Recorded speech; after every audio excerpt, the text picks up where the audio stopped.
Before I go to the presentation of the interim officers, may I request Noel to please listen and answer to the takbuhan na.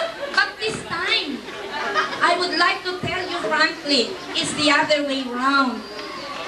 Pag nalaman ng mga anak ninyo na I am the teacher, si Mrs. Tolentino, hindi na yan makahabol, matanda na. So, ako na nanginginig. I have to see them, or else wala sila sa classroom. So, which is better? To be running after you, or me running after your children now? Okay. Thank you for that, and I know you treasure those moments wherein you learn something. Are you pennies now?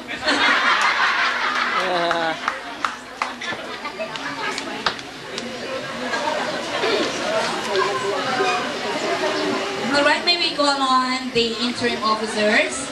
The chairman being Reggie Manala. Ito walang takot sa akin. Noon eh. Ha? Malaking na lang siya ngayon. Alright, vice chairperson is Jocelyn Taniedo. The ever talaga napakasipag na bata. Ever secretary Remedios Malyari, who remain hanggang ngayon, napakagaling.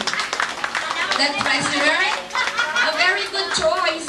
Noel Dare, ang pinakamayaman sa amin sa San Miguel. With Cristina de los Santos. Para kung may gusto manghiram sa mga teachers. And their auditor, Noelito Sison. Okay. Ikaw yan, ha? Marunong ka ng English na yan. And Rosita Policarpio. The press relation officers are Presi Pati and Lilia Flores. Advisory.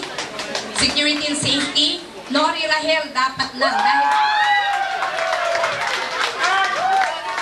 noong panahon ni Nori, pag may nagtuturo ka kasalukuyan na nagsusulat sa blackboard, pag meron ka nang narinig na tanikala, si Nori nang hahapon na sa labas. And I will never forget those moments. Fernando Tarnalejo, where are you now? Okay, lumaki na siya nung mga high school kayo, ang liliit ng mga yan. And Rodolfo Ahel.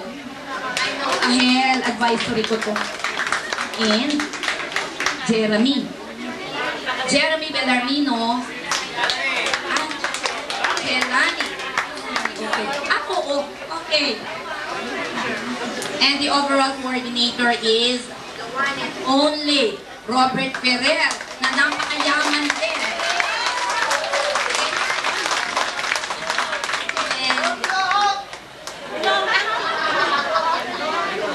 Okay, and this, ladies and gentlemen, the batch of your interim officers. Let's give them a big hand, please.